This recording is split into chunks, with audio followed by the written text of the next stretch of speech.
All right. Well, hello, folks. Thanks for tuning in. This week we have chapters 4, 5, 6, and 7. David wakes up in the hospital and after a little while starts to get a little suspicious about how they're treating him. Chapter 4. Bruce Cobbs and his wife Alice of Abilene, Texas, were on their summer vacation. This year they had decided to go to Las Vegas and to drive out rather than fly, so they could see the sights along the way. Besides, flying these days had gotten expensive, and there was always the hassle of the long security lines at the airports. Once, while going through one of the security lines, Bruce had been asked to remove his baseball cap. Bruce, who had already emptied his pockets, taken off his belt and shoes, asked the security officer if that was really necessary. "It's absolutely necessary," the security officer had replied with an air of absolute authority. Bruce could tell that this man should not have been given the authority to run the drive-up window at a burger joint, but instead of holding up the line, Bruce just shook his head and removed his cap. Bruce looked at the line of people waiting to get through the security checkpoints. They reminded him of cattle waiting in line at the slaughterhouse back home. Bruce was amazed at how much freedom people were willing to give up in return for a false sense of security. Bruce and Alice had stopped at the Grand Canyon on their way to Vegas. It did turn out to be mostly just a tourist trap, but now they were on their way to Vegas. When they got about 20 miles down the road from the Grand Canyon, they passed a truck pulled over to the side of the road. As they passed the truck, Alice looked at the driver. "Bruce, we need to go back and check on that man. I think I saw blood running down the side of his face," Alice said. "Are you sure?" Bruce remarked. "You do realize we're in the middle of the desert." "I don't care if we're in the middle of Timbuktu. It's the Christian thing to do," Alice replied in a more stern voice. Bruce could tell by her tone that it was useless to argue, so he stopped and made a U-turn. Bruce pulled their car off the road opposite the truck. He got out and walked across the road. He slowly walked up to the driver's door and looked at the man in the driver's seat. There was indeed what appeared to be blood on the man's face. Bruce tapped on the window. He got no response. He tapped a little harder and said, "Sir, do you need some help?" Bruce still got no response. Bruce then slowly opened the driver's door. The man looked like hell. He was covered with dirt, his right leg appeared to be broken, and he had a fair-sized gash on his head.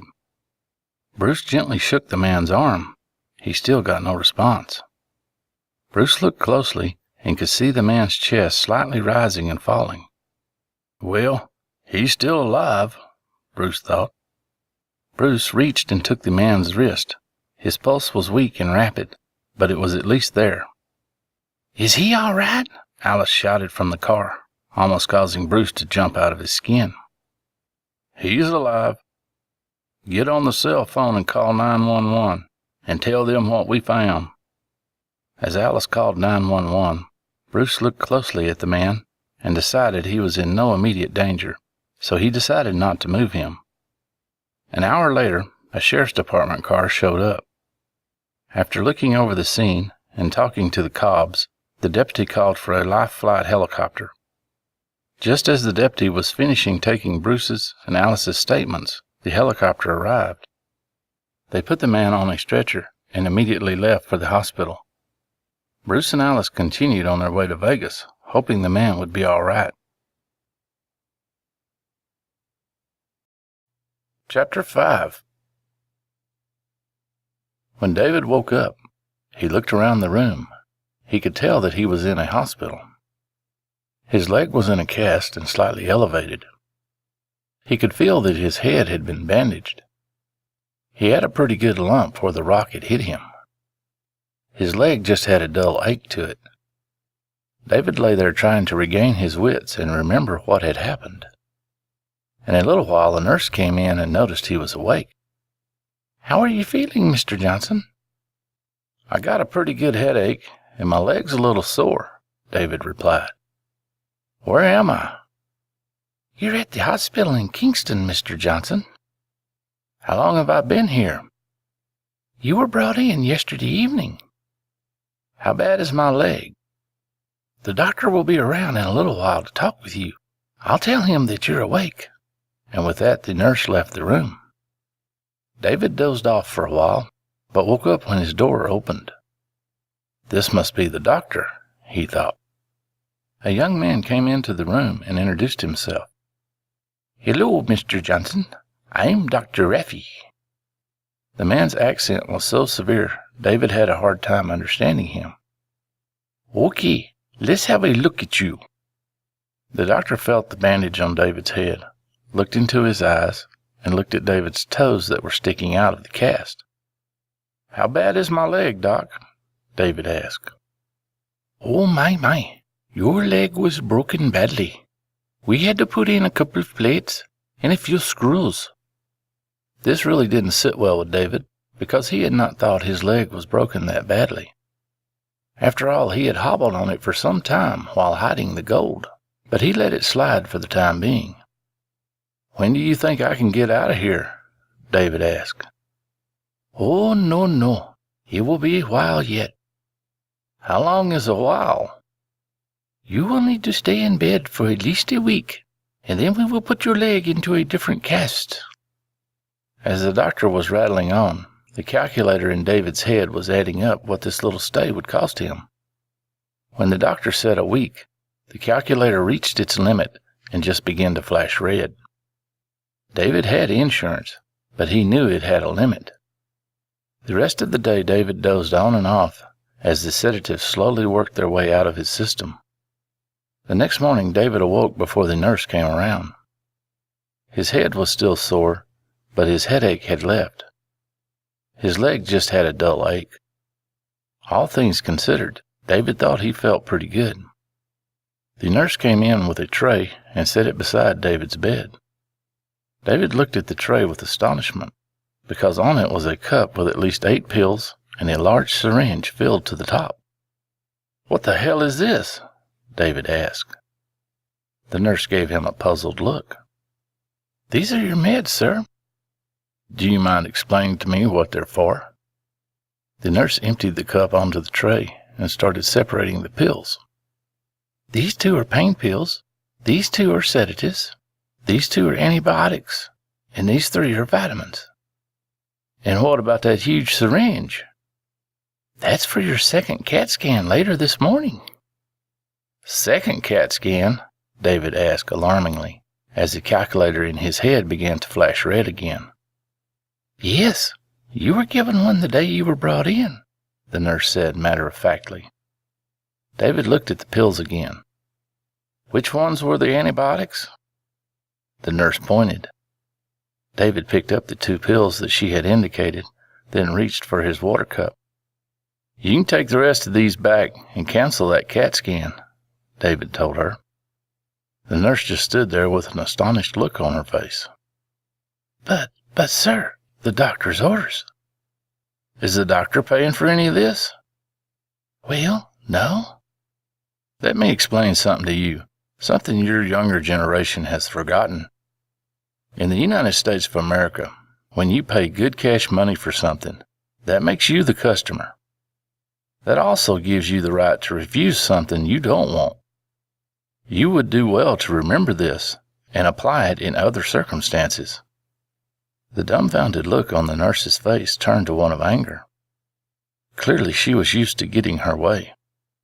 I'll have to make a note on your chart and tell the doctor, or I'll get in trouble. You make a note, and I'll even sign my name by it.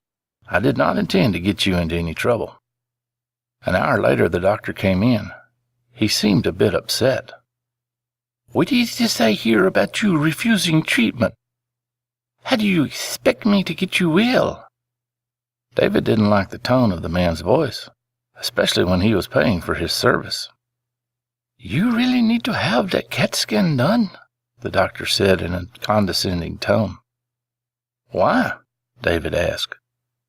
So we can be sure your brain is okay. What did my first CAT scan show? This caught the doctor off guard, and he stuttered slightly. It showed no abnormalities, he replied. Well, by my reckoning, that was taken a good 12 hours after I got hit on the head. What does that have to do with anything? Well, my headache is gone. I don't have any blurred vision. In fact, the only problem I have is a dull ache in my leg, which common sense tells me should be expected. The only reason for the second CAT scan is to protect your ass from getting sued. This totally caught the doctor by surprise, and in fact he took a step backwards. David could tell he hit a nerve, so he continued. And by the way, I will be wanting to take a look at the x-rays of my leg. Before and after, if you please. What do you mean? The doctor asked, notably alarmed now. Just what I said. It doesn't take a rocket scientist to look at simple bone x-rays, and if I don't like what I see, I'll be wanting to take a copy of them with me when I leave. You can't take your x-rays. You'll sign a... The doctor trailed off when the look of sudden realization flashed across his face. That's right, David said. I never signed anything. All of this was done without my consent. But you... The doctor's accent was starting to get real thick now.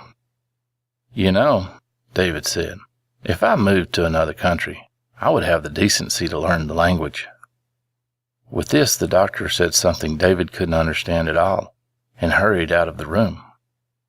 David just chuckled and said, Guess I blew his hair back. Within an hour, a young girl from the administration department was there with an armful of forms for David to sign. David politely refused to sign any of them. He didn't even bother reading them. You could tell the girl was nervous, but she was polite and left. Later, the hospital administrator himself came to see David. He too was polite at first, but after David still refused to sign anything, his smile vanished. Just who do you think you are? The administrator said in an air of authority. Oh, I'm just a customer who was brought here without his consent and had things done to him without his consent, David replied. Are you looking to cause any trouble? Not if everything is on the up and up. What do you mean by that? I mean everything that you have done to me and do to me before I leave had better be absolutely necessary and not just attempts to milk my insurance company or just to cover your butts from a lawsuit. Small drops of sweat were starting to appear on the administrator's forehead. David noticed this and really didn't like it, because most people wouldn't do this if they had nothing to hide. Now let's start by letting me look at the x-rays of my leg. That's highly unorthodox. I don't know if we can do that. Well, you can either let me look at them and hope that I'm satisfied, or you can let my lawyer look at them. But I would think he'll probably get an expert to go over them. But it's up to you. The administrator stood silently for a moment. David could tell he was not used to being on this end of the stick. Finally, the administrator said, I'll see what I can do, and quickly left the room. 2 hours later, a young technician brought David some x-rays. David held them up to the light. One showed a leg with a severely broken bone. The bone was broken all the way through, with a 1/4-inch gap at the break point. The other showed a bone with metal straps and small screws securing the straps to the bone. David looked closely at the x-ray with the metal straps. There was a small dot in the middle of where the calf muscle was. He looked at the other x-ray. The dot was not there. When David was a child, he and some friends had been playing with their BB guns. David had accidentally gotten shot in the leg. These had been real BB guns, not the ones sold today. The BB went through David's pants and skin and lodged itself in the calf muscle. Terrified that his parents would take the gun away from him, David had said nothing to his parents. Luckily, the wound did not get infected.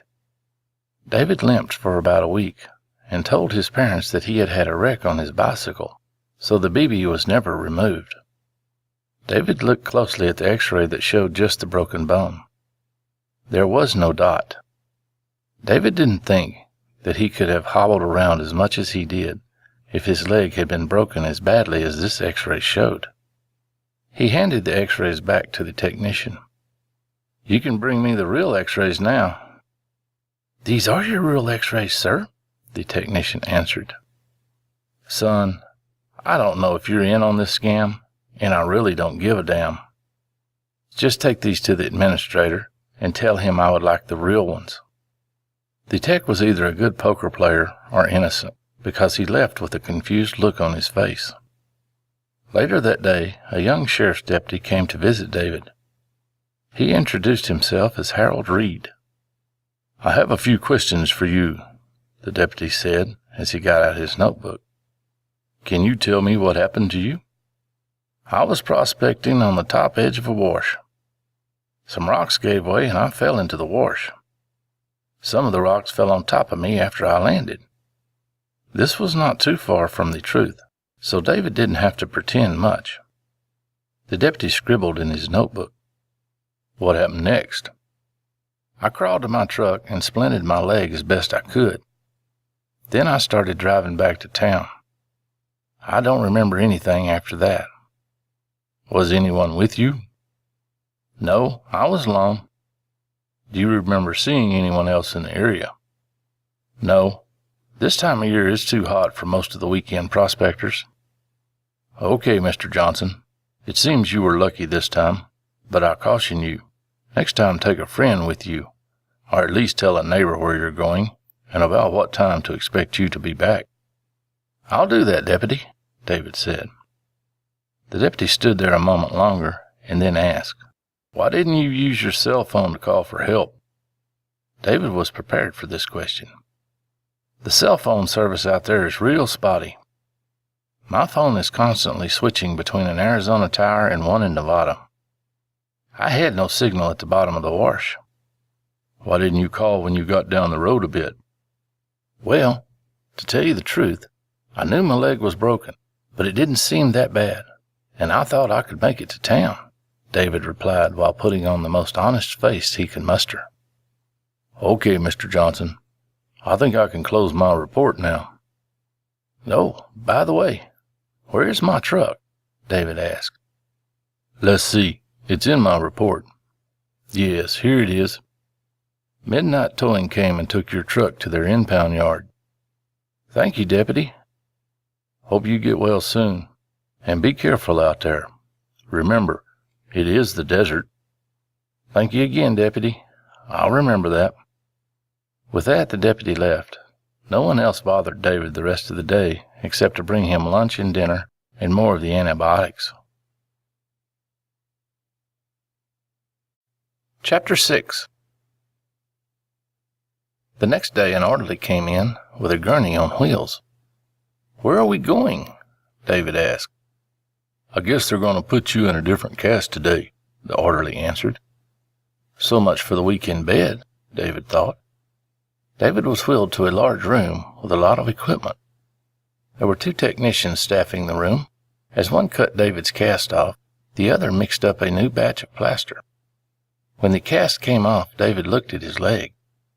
It was swollen, and there were 2 incisions, one on either side. One of the techs left the room. In a few minutes, David's doctor appeared. He looked at the incisions and reached for a syringe. "What is that?" David asked. "It's Novocaine," the doctor replied. "I'm going to remove the stitches and put in some different ones, which will dissolve on their own in about a week." "Is this the normal procedure?" David asked. "No, but this way we can get you in a walking cast today and release you tomorrow." "I'm still waiting on those x-rays," David said, closely observing the doctor's reaction. The doctor only hesitated slightly and said, "I don't know what you're referring to," and refused to comment further. The doctor finished the stitches and left the room without saying another word. The other tech returned and started casting David's leg. This cast had a rubber pad on the bottom of David's foot and fit tighter around his upper thigh to absorb more of his weight. When the plaster had dried, David was taken back to his room. Again, no one came in except to bring him food or antibiotics. David tried to call the administrator, but was told he wasn't in today. Chapter 7. The next day, bright and early, 2 orderlies brought a wheelchair into David's room. "What's up?" David asked. "You're being released today," one of the orderlies told him. David was wheeled down to an office where a woman told him that they were still working on his bill, and as soon as they found out how much his insurance would pay, he would receive a bill for the rest of the balance. After that, David was wheeled outside to a waiting taxi. "Do I at least get a pair of crutches?" David asked one of the orderlies. "We were not told to get you any, sir." And with that, the orderly picked David up and set him in the back seat of the taxi, and then went back inside the hospital. The taxi driver looked over the back seat and gave David a puzzled look. "That's what you get when you upset the apple cart," David told him. David reached into his wallet and handed the driver a $100 bill. "I'm going to tip you ahead of time, my friend, because I'm going to need a little help today." The $100 was more tip than the driver usually got in a week, so he just smiled and said, "What can I help you with?" "First, take me to the Uptown drugstore." David knew the owner of the drugstore, and he knew he could trust him. He was the most honest and Christian man David had ever met. When the taxi pulled up to the drugstore, David asked the driver if he would go in and tell one of the techs that he needed a pair of crutches. In a few minutes, one of the drugstore technicians appeared with a set of crutches. He helped David out of the car and adjusted the crutches to fit him. David tried them out and was surprised to find that it hardly hurt at all to hobble around on them, further convincing David that his leg wasn't as bad as the doctor had claimed. David thanked the tech and then hobbled into the drugstore. He asked one of the pharmacy techs if they could call the hospital and see if he had a prescription of any kind. The tech said she would be glad to do it. David asked the taxi driver if he would wait a while. He said it would be no problem. With the $100 tip, the taxi driver didn't care if he picked up anyone else for the rest of the day. While he waited, David hobbled around trying to get used to the crutches. The pharmacy tech came out and told David that he had a prescription for some antibiotics and that his insurance would cover both them and the rental of the crutches. She also commented on the fact that it was unusual that he hadn't gotten a prescription for any pain pills. David thanked her and assured her not to worry about the pain pills. David also purchased a regular old-style walking cane. As David got back in the taxi, the driver asked, "Where to next, boss?" Over the years, the taxi driver had taken many people home from the hospital. He didn't like this part of the job because all they ever did was complain of the pain they were in and complain that he was hitting too many holes in the road. This man was the total opposite, and he had never seen someone hop up onto a pair of crutches that fast. The driver was starting to admire this strange man. "We need to go to midnight towing," David replied. After paying the tow and impound bill, which amounted to $850, David hobbled to his truck. The taxi driver watched with interest as David made his way to the passenger side of the truck, unlocked the door, and put the crutches in the bed. David then slid himself backwards across the front seat, leaving his legs straightened out on the passenger side seat. He then took the hook of the walking cane and closed the door. David motioned for the taxi driver and handed him $50 more. "Will this cover the bill?" "That's more than enough, sir." The taxi driver handed David a business card. "This is my name and car number. If you need anything else, call the dispatch and ask for me." "Thank you," David replied. After a little practice, David drove his truck home, using only his left leg. The steps at the front porch proved to be the most difficult obstacle, but with a little thought, David made his way up them. His leg was hurting pretty bad when he finally got inside the house. He took some aspirin and some antibiotics and laid down on the couch and fell asleep. David awoke late that evening. He went into the kitchen to fix a sandwich. He found he needed only one crutch in the house, and this freed up one arm, making things a lot easier. David did some research on his computer and found that if he changed his diet to include a lot of calcium, magnesium, vitamin C, and protein, he could speed up the healing time